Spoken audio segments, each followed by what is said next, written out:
ये हमारा चैप्टर सांतत्य एवं तथा अवकलनीयता है, कंटिन्यूटी एंड डिफरेंशिएबिलिटी।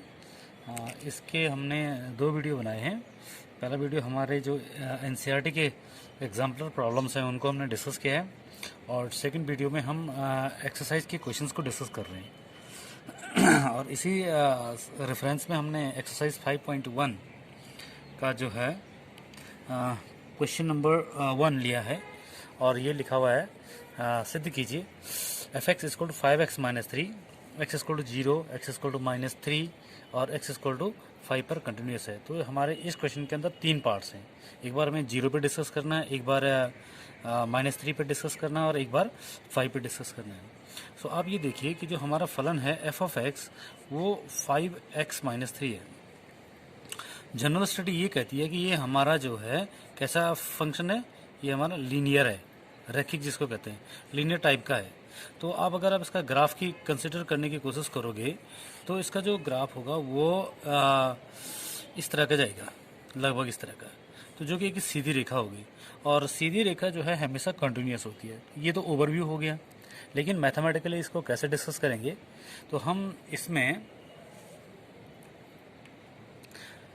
कंटिन्यूटी को चेक करने का तरीका क्या है हमारा।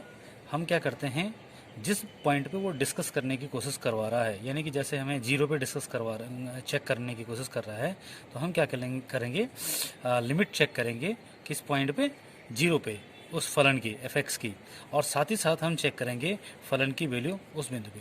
अगर ये दोनों बराबर हैं, तो हम ये कहेंगे, इसका कंक्लूजन ये होगा कि हमारा जो एफ एक्स है वो क्या है, कंटिन्यूअस है।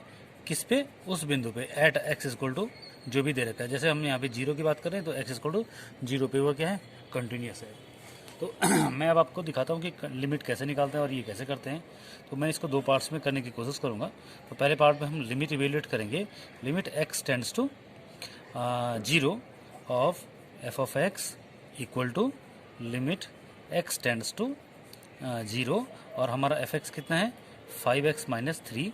और सीधे सीधे क्योंकि ये पॉलिनोमियल टाइप का फंक्शन है, तो इसमें हम x की जो वैल्यूज़ जिस पे हम लिमिट कैलकुलेट कर रहे हैं, इवेल्यूएट कर रहे हैं, डायरेक्टली इसमें सब्स्टिट्यूट कर लेंगे। तो आप x की जगह 0 पुट करेंगे तो ओवरऑल हमारे पास आंसर कितना बचता है, -3 बचता है। साथ ही साथ अब हम क्या करेंगे, सेकेंड पार्ट में इसका वैल्यू चेक करेंगे f of x at x equal to 0 पे, यानी कि वो हो गया हमारा एफ ऑफ 0। और एफ ऑफ 0 कितना आएगा, तो x की जगह आप 0 पुट कीजिएगा तो 5 इंटू 0 माइनस 3। तो ओवरऑल हमारा फिर आंसर कितना आता है, -3। सो कंक्लूजन क्या है, आप यहाँ पे देखिए कि हमारी जो लिमिट आई वो एक्स स्क्वायर टू 0 पे जो है -3 आई, और फलन की जो वैल्यू आई वो भी कितनी आई, -3 आई। तो दोनों इक्वल आ गए। तो ये वाला स्टेप हमारा ओके हो गया। हम ये कह सकते हैं कि इसका कंक्लूजन ये हो गया कि फलन f x is equal to 5x minus 3 क्या है, x इज इक्वल टू 0 पर क्या है, कंटिन्यूस है।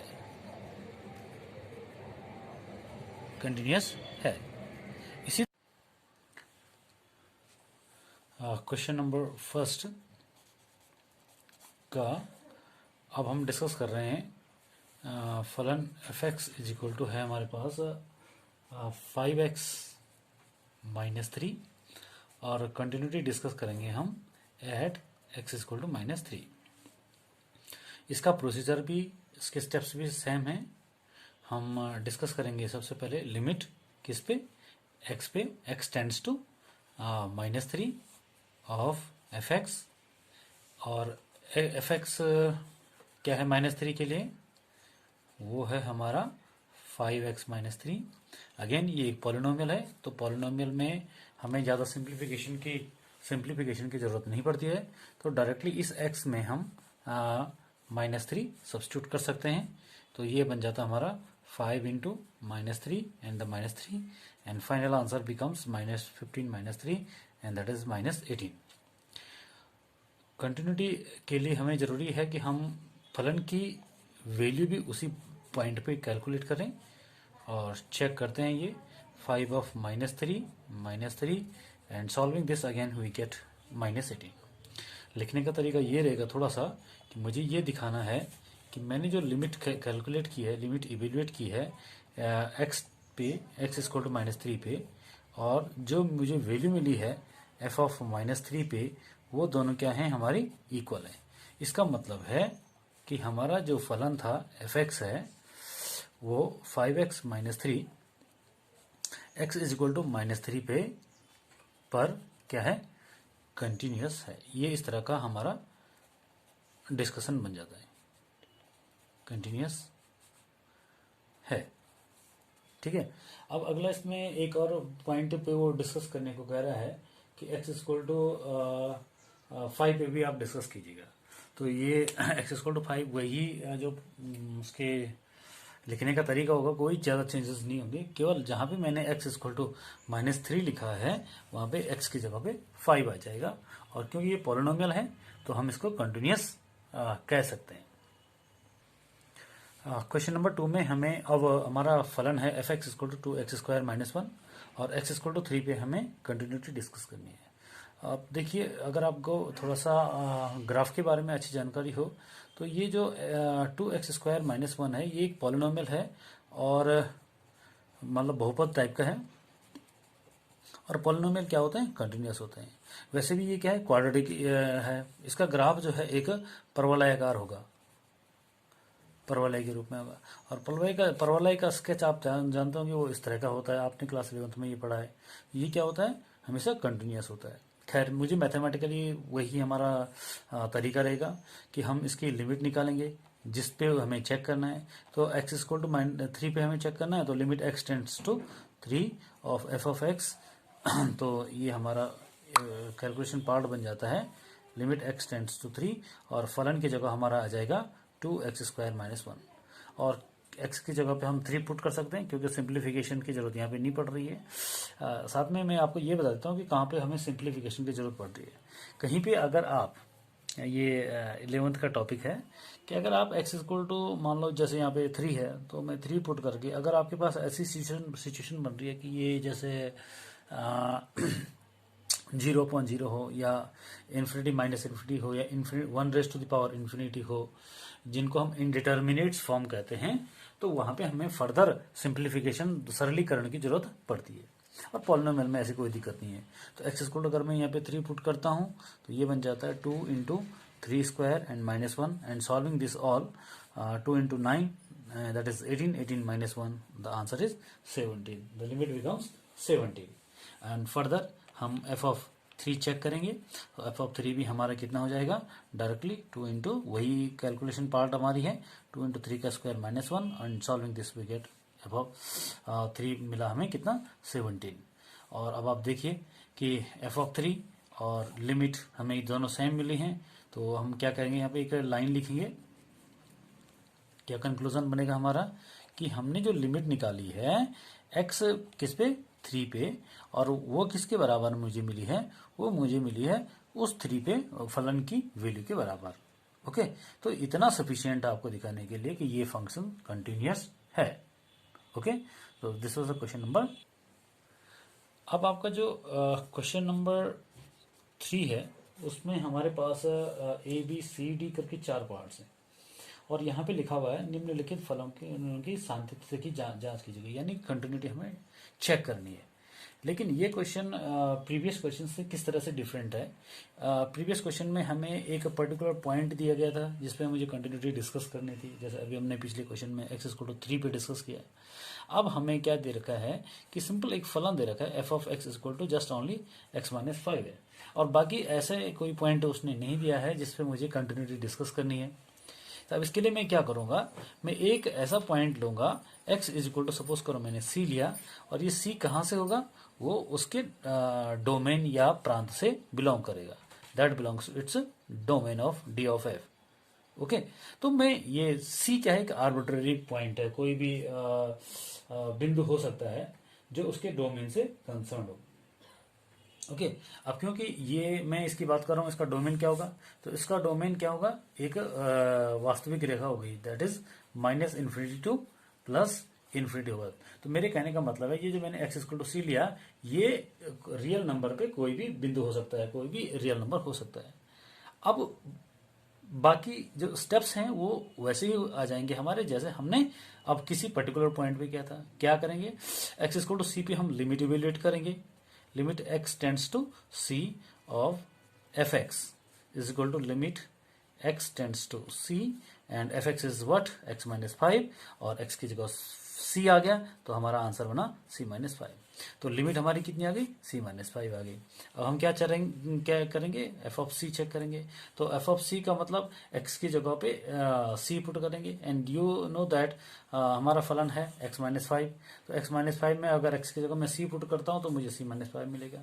आप देखिए फलन की लिमिट और फलन की वैल्यू उस बिंदु पे c पे क्या आ गई है, सेम आ गई है। इसका मतलब ये दोनों अगर इक्वल आ गए हैं तो यहाँ पे कंक्लूजन हमारा आ जाएगा कि जो एफ एक्स है वो क्या है, सातत्य है, कंटिन्यूअस है।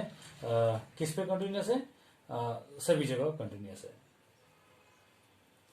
आप चाहें तो यहाँ पे जो मैंने ये सी लिया है इसकी मैंने यहाँ पे डायरेक्टली लिमिट निकाल दी थी, लेकिन क्लास 11 में आपने पढ़ा होगा कि किसी भी बिंदु पे लिमिट जैसे x टेंड्स टू c,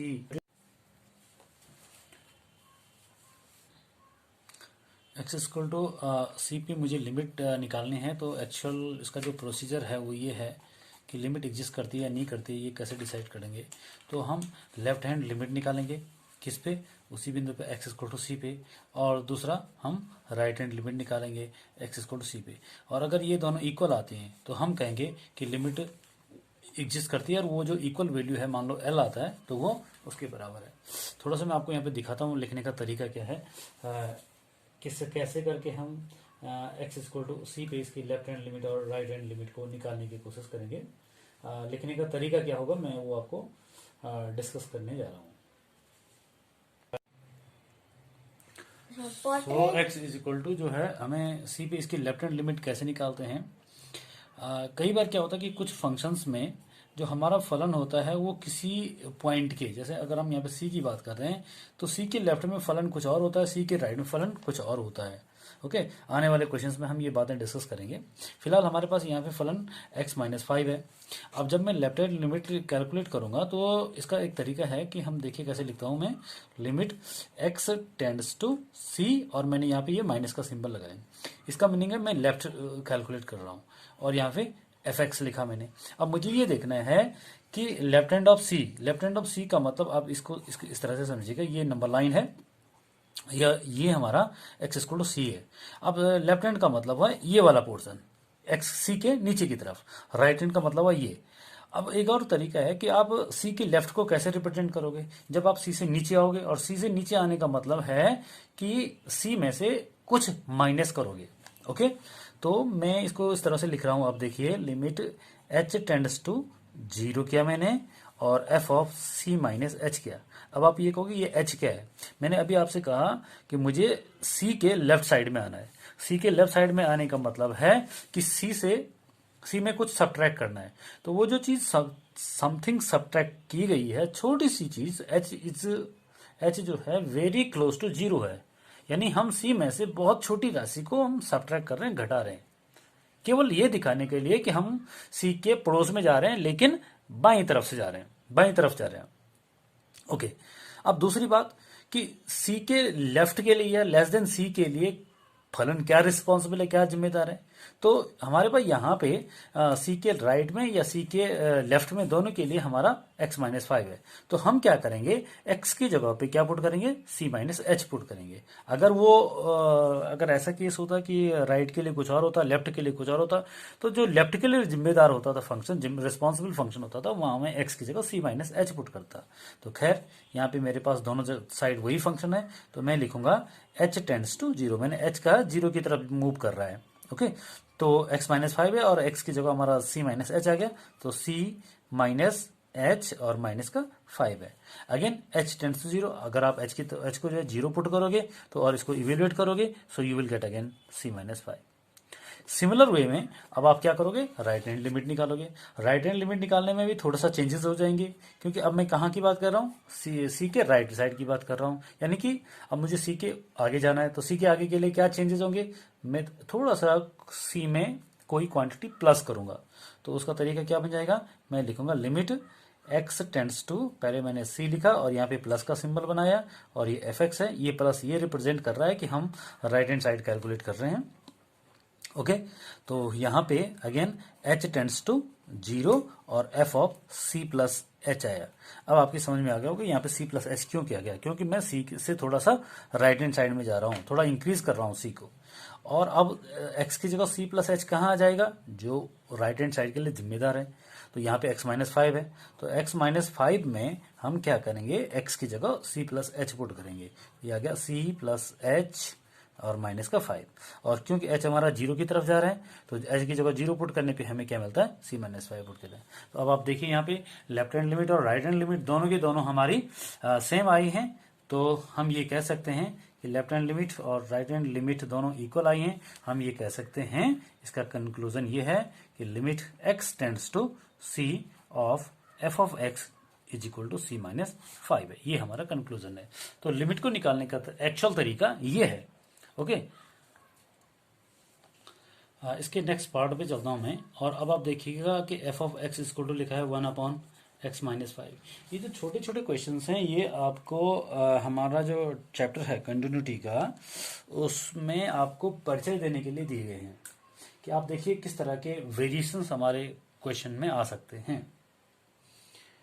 अब देखिए f x equal to x minus 5 है, तो मैं क्या करूंगा, मैं अब जैसे मैंने वहां पिछले क्वेश्चन में x इक्वल टू सी लिया था, अब मैं x इक्वल टू सी लूंगा, लेकिन इस c की वैल्यू 5 नहीं हो सकती है। क्यों, क्योंकि आप देखिएगा फलन के हिसाब से, क्योंकि इसके डोमेन में 5 नहीं आ सकता है। तो अब मैं फिर वही काम करूंगा, c पे लिमिट चेक करूंगा, c पे हम इसकी limit x tends to c check करेंगे, और साथ साथ में हम दूसरी तरफ f ऑफ c चेक करेंगे। अगर ये दोनों के दोनों सेम आते हैं तो हमारा फंक्शन क्या हो जाएगा, कंटिन्यूअस हो जाएगा। Okay, and hope that students you can solve this, क्योंकि अगर x की जगह आप c पुट करोगे तो 1 अपॉन c माइनस 5 दोनों केसेस में बन जाएगा। ओके,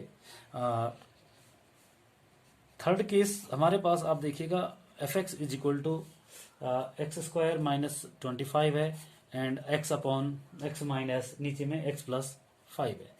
ये आपका फलन है, फंक्शन है। ओके, अगेन आप इसमें x इज इक्वल टू आप क्या लीजिएगा, कोई आर्बिट्ररी पॉइंट लिखिए, लेकिन वो क्या नहीं होना चाहिए, माइनस 5 नहीं होना चाहिए। क्यों नहीं होना चाहिए, क्योंकि अगर मैं x equal to minus 5 put करता हूं तो वो अपरिभाषित बन जाएगा। आप देखिए अगर आप x की जगह पे माइनस 5 पुट करोगे तो ये 0 अपॉन 0 बन जाएगा, और 0 अपॉन 0 जो है इनडिटरमिनेट फॉर्म बन जाती है, इसलिए मैं x इक्वल टू माइनस 5 नहीं ले सकता। खैर, बाकी आप फर्दर जान सकते हैं कि मैं इसको जो है थोड़ा सा सिंप्लीफाई कर सकता हूं। कैसे करके, कि x square minus 25 upon x plus 5 है, इसके दो फैक्टर हो जाएंगे, और वो हमारे पास क्या क्या आ गए, एक आ गया एक्स माइनस 5 और एक आ गया एक्स प्लस 5, और नीचे में x plus 5 as it is था। मैंने इसको a square minus b square किया। ये जो हमारा 25 है ये हमारा 5 का स्क्वायर है, और इसको कैलकुलेट करके आप इस फॉर्म में रख सकते हैं। और बस अब आगे हम क्या करेंगे, इसकी लिमिट के लिए ये x प्लस 5 कैंसिल हो गया, तो केवल x माइनस 5 बचा। So f of x is equal to हम x माइनस 5 लेके चलेंगे आगे, तो इसमें भी कोई ज्यादा दिक्कत नहीं होगी, हम इसकी लिमिट कैलकुलेट कर सकते हैं। ओके, इसी क्वेश्चन का हमारा जो डी पार्ट है, क्वेश्चन नंबर 3 का हमारा डी पार्ट है, इसमें हमें दिया गया है f of x is equal to mod of x minus 5। अब मॉडुलस फंक्शन की डेफिनेशन के हिसाब से आप जानते हैं कि मॉड x जो है जैसे 0 पे चेंज होता है, तो ये मॉड ऑफ x माइनस 5 है, तो ये 5 पे चेंज होगा। चेंज होने का मतलब है, मैंने ये कहा कि इज इक्वल टू ये हमारे पास एक बार x माइनस 5 होगा और एक बार x माइनस 5 माइनस ये होगा। ये कब होगा, जब x ग्रेटर देन और इक्वल टू 5 होगा। ये कब होगा, जब x लेस देन और 5 होगा। तो मुझे अब हमारे पास, अगर हमारा क्वेश्चन ये था कि इसकी कंटिन्यूटी आपको डिस्कस करनी है, तो इसकी कंटिन्यूटी डिस्कस करने के लिए मेरे पास अलग अलग केसेस बन जाते हैं, क्योंकि ये फंक्शन जो है 5 पे चेंज हो रहा है। तो ये मैंने जैसे नंबर लाइन को आपको समझाने के लिए x = 5 लिखा। एक केस ये बनता है जब मैं 5 से ऊपर की बात करूं, एक केस ये बनता है जब वो 5 से नीचे की बात करूं, और एक थर्ड केस वो बनता है जब x = 5 होगा। ये ऐसे क्यों बने हैं, मैंने आपसे ऑलरेडी कहा था कि यहाँ पे मुझे कोई पर्टिकुलर पॉइंट नहीं दिया हुआ है जिसपे मुझे उसकी कंटिन्यूटी डिस्कस करनी है। अब मैं आप किस पॉइंट पे डिस्कस कर लूं, तो मुझे इसके पूरे के पूरे उसके डोमेन में डिस्कस करना पड़ेगा। तो अब इसका डोमेन क्या होगा, इसका प्रांत क्या होगा, तो आपको मालूम है मॉड ऑफ एक्स का डोमेन जो है क्या होता है, आर होता है। आर का मतलब सेट ऑफ रियल नंबर, ये -∞ टू +∞, पूरा का पूरा यहां से लेकर के यहां तक पूरा का पूरा उसका कोई प्रांत है। यानी कि कहीं पे भी वो क्या हो सकता है, डिसकंटिन्यूअस या डिसकंटिन्यूअस हो सकता है, और मैं वही निकालने की कोशिश कर रहा हूं कि क्या कहीं पे डिसकंटिन्यूअस तो नहीं है। ओके, तो अब मैं क्या करूंगा, केस बना करके काम करूंगा। तो हमारा जो केस फर्स्ट है वो बन जाता है, मैं लेके चलूंगा क्या, कि जब व्हेन x इज क्या लेस देन 5। अब आप इसको देखिए, x इज लेस देन 5 को अब हम कैसे डिस्कस करेंगे। तो लेस देन 5 के लिए मैं क्या करूंगा, एक ऐसा बिंदु लूंगा, मान लीजिए x = क्या लिया मैंने, k। ओके, और ये k क्या है हमारा, लेस देन 5 है। अब मैं इस पे कंटिन्यूटी डिस्कस करूंगा। तो कंटिन्यूटी डिस्कस करने की जो हमारा स्टेप्स हैं वही हमें मुझे फॉलो करने पड़ेंगे। तो मैं क्या करूंगा, लिमिट चेक करूंगा। किस पे चेक करूंगा इस समय, x टेंड्स टू k पे। ये एक k क्या है, ये k एक ऐसा बिंदु है जो इस 5 से नीचे का है, लेस देन 5 का है। तो ये मैंने f(x) लिखा। ओके, अब एक चीज आप ध्यान रखिए यहाँ पे कि x k की तरफ जा रहा है, k हमारा 5 से लेस है, और लेस देन 5 के लिए जिम्मेदार फंक्शन कौन है, लेस देन 5 के लिए जिम्मेदार ये है। तो अब मैं उसको यूज करूंगा। सो ये हमारे पास यहाँ पे आ जाएगा limit x tends to k, और ये -(x - 5) आ गया। अब आप x की जगह क्या पुट कर लेंगे, 5 पुट कर लेंगे, है ना। तो x की जगह अगर आप 5 पुट कर लेंगे तो आपको क्या मिल जाता है, सॉरी k पुट करेंगे तो k पुट करने पे आपको क्या मिल जाता है, -(k - 5), या अगर फर्दर इसको सॉल्व करेंगे तो आपको मिला k - 5 मिल गया। ओके, उसके बाद साथ ही साथ मैं चेक करूंगा f(k). तो f(k) क्योंकि k जो है 5 से कम है, 5 से कम के लिए जिम्मेदार ये है, रिस्पॉन्सिबल फंक्शन ये है, तो f(k) की वहीं से आएगा। So that is -(k - 5), and again that becomes, ये हमारा यहाँ माइनस आ जाएगा, या इसको माइनस को अंदर ले जाऊंगा मैं तो 5 - k हो जाएगा, ये 5 - k आ गया। अब आप यहाँ पे देखिए कि हमें क्या मिला, limit x tends to k of f(x) = f(k) मिला। तो ये दोनों के दोनों इक्वल आ गए, दोनों के दोनों इक्वल आ गए, इसका मतलब फंक्शन कंटिन्यूअस है।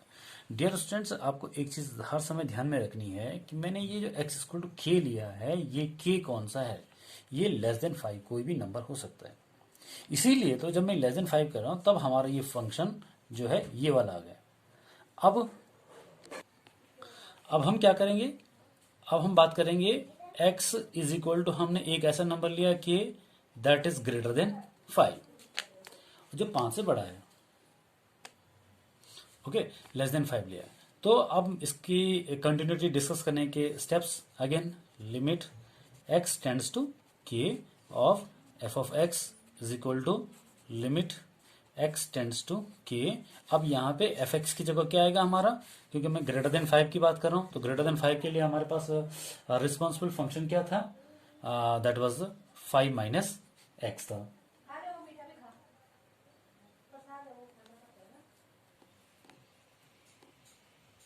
x tends to k, 5 - k आ गया। आपको ये समझ में आ गया कि यहाँ पे मैंने 5 - x क्यों लिया, ठीक है, क्योंकि मैं इस समय k की बात कर रहा हूँ जो 5 से बड़ा है, और 5 से बड़ा के लिए हमारा फंक्शन ये था। और अगेन ये पॉलिनोमियल टाइप का है, तो x की जगह मैं k पुट करूंगा तो हमारे पास आंसर बनता है 5 - k। And same again f(k) निकालूंगा तो ऑफकोर्स इसका आंसर भी 5 - k आ गया। तो अगेन मेरा कंक्लूजन ये निकलता है कि limit x tends to k for f(x) की वैल्यू हमारी f(k) के बराबर आ गई है। तो यानी कि k अगर ग्रेटर देन 5 है, या x इज इक्वल टू के ग्रेटर देन 5 है, तो उसके लिए भी हमारा जो फलन था fx है वो क्या है, हमारा सातत्य है, सातत्य है। बस इतनी सी बात है। अब हमारा ये हमारा क्या था, ये हमारा था केस सेकंड, सॉरी ये केस सेकंड था हमारा। अब ये जो मैंने यहाँ पे डिस्कस किया ये हमारा केस सेकंड का पार्ट था। अब मैं जाऊंगा केस थर्ड की तरफ। केस थर्ड क्या हो सकता है, मैंने कहा था कि एक बार हम 5 से ऊपर जाएंगे, ग्रेटर देन 5, लेस देन 5। और अब हमारा तीसरा केस बनता है कि जब हमारा x जो है खुद क्या हो, 5 हो, क्योंकि 5 पे ये फलन चेंज हो रहा था। अब देखिए, अब मुझे लिमिट निकालनी है। ओके, इस पार्ट को थोड़ा सा ध्यान से देखिएगा। Limit x tends to 5, f of x निकालनी। मैंने अभी थोड़ी देर पहले एक बात कही थी, एक वीडियो में ये कहा था, एक वीडियो क्लिप में ये कहा था कि जब हम किसी फलन की लिमिट कैलकुलेट करने की कोशिश करते हैं कहीं पे, किसी बिंदु पे, जैसे मैं यहाँ पे 5 पे डिस्कस करने जा रहा हूँ, तो लिमिट जो है उस बिंदु पे एक बार उसकी लेफ्ट हैंड लिमिट निकालनी पड़ती है और एक बार राइट हैंड लिमिट निकालनी पड़ती है। ओके, ये असर वहां डालता है जहां पे फलन लेफ्ट है, उस बिंदु के लेफ्ट में और उसके राइट में चेंज हो रहा हो। ओके, यहाँ देखिए फिर दोबारा, ये x इक्वल टू क्या था हमारा, 5 था। ओके, और थोड़ा सा फिर दोबारा f of x equal to क्या है हमारा, मॉड ऑफ x माइनस 5 है। अब लेस देन 5 के लिए क्या है हमारा, लेस देन 5 के लिए हमारा फलन है f ऑफ x है हमारा माइनस ऑफ x माइनस 5 है। और राइट साइड के लिए क्या है हमारा, f ऑफ x है हमारा x माइनस 5 है। ओके, क्योंकि 5 के लेफ्ट में फंक्शन कुछ और है, 5 के राइट में फंक्शन कुछ और है, तो जब मैं उसकी लेफ्ट हैंड लिमिट निकालूंगा 5 पे और राइट हैंड लिमिट निकालूंगा 5 पे, एग्जैक्टली 5 पे, ओके, तो हो सकता है उनमें कुछ चेंजेस आ जाएं। इसलिए मुझे यहाँ पे जो मैं ये वाले पार्ट को इवेल्युएट करने जा रहा हूँ, इसके लिए मुझे इसकी लेफ्ट हैंड लिमिट और इसकी राइट हैंड लिमिट दोनों कैलकुलेट करनी पड़ेगी। अब लेफ्ट हैंड लिमिट कैसे कैलकुलेट करते हैं वो ऑलरेडी हम डिस्कस कर चुके हैं, फिर भी दोबारा देखिए कि हम लिखेंगे लिमिट x टेंड्स टू, मैंने यहाँ पे 5 लिखा या माइनस लिखा, ये fx लिखा, ये माइनस रिस्पॉन्सिबल है कि मैं 5 के लेफ्ट में जा रहा हूँ। ओके, दूसरे स्टेप में हम क्या करेंगे, लिमिट x टेंड्स टू 5 लिखा और यहाँ पे कौन सा फंक्शन आएगा हमारा, जो 5 के लेफ्ट के लिए रिस्पॉन्सिबल है। तो लेफ्ट 5 का लेफ्ट का मतलब है लेस देन 5, और लेस देन 5 के लिए रिस्पॉन्सिबल कौन है हमारा, ये वाला।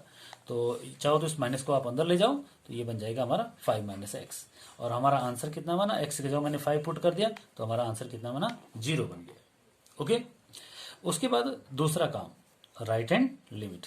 Right hand limit, limit x tends to f5 और यहाँ पे प्लस आया, यहाँ पे fx आ गया, equal to again limit x tends to फिर 5, और यहाँ पे अब इस fx की जगह पे यहाँ पे क्या आएगा, जो ग्रेटर देन 5 के लिए है। और ग्रेटर देन 5 के लिए हमारा कौन सा वाला फंक्शन पॉसिबल है, ये ग्रेटर देन 5 के लिए ये x माइनस 5 है, तो यहाँ पे अब x माइनस 5 आएगा। और अगेन आप x की जगह 5 पुट करेंगे तो यू विल गेट 0। तो कुल मिलाकर के आपकी जो लेफ्ट हैंड लिमिट है और जो राइट हैंड लिमिट है, दोनों क्या आ गई है, बराबर आ गई है। जब दोनों बराबर आ गई हैं तो मैं ये कह सकता हूं कि left hand limit is equal to right hand limit, और is equal to, I can say that the conclusion is, कि इसका निष्कर्ष क्या निकला, limit x tends to 0 of, sorry x tends to 5 of f of x is equal to, हमारा answer है 0। ये जो सारा काम हुआ है ये केवल लिमिट को इवेल्युएट करने का काम हुआ है, क्योंकि कंटिन्यूटी में दो पार्ट्स आते हैं, एक तो लिमिट इवेल्युएट करना और दूसरा फंक्शन की वैल्यू को इवेल्युएट करना। ओके, तो अब मैं क्या करूंगा, साथ साथ में f ऑफ 5 भी चेक करूंगा। तो f ऑफ 5 अगर आप चेक करोगे तो f ऑफ 5 के लिए खुद x माइनस 5 रिस्पॉन्सिबल होता है, मॉड ऑफ x माइनस 5 ये है। तो x की जगह अगर आप 5 पुट करेंगे तो यहाँ पे आप 5 पुट करोगे, तो that becomes 5 minus 5 and the final answer is 0। Hence जो लिमिट निकली है और जो फंक्शन की वैल्यू निकली है वो दोनों सेम निकली है। तो मेरा कंक्लूजन निष्कर्ष ये होगा यहाँ पे कि जो हमारा fx है ये क्या है, कंटिन्यूअस है, यानी कहीं भी ये डिसकंटिन्यूअस नहीं है, ये कंटिन्यूअस है सब जगह। सब जगह का मतलब हुआ कि 5 से इधर भी, 5 के इधर भी और 5 पे भी। ओके।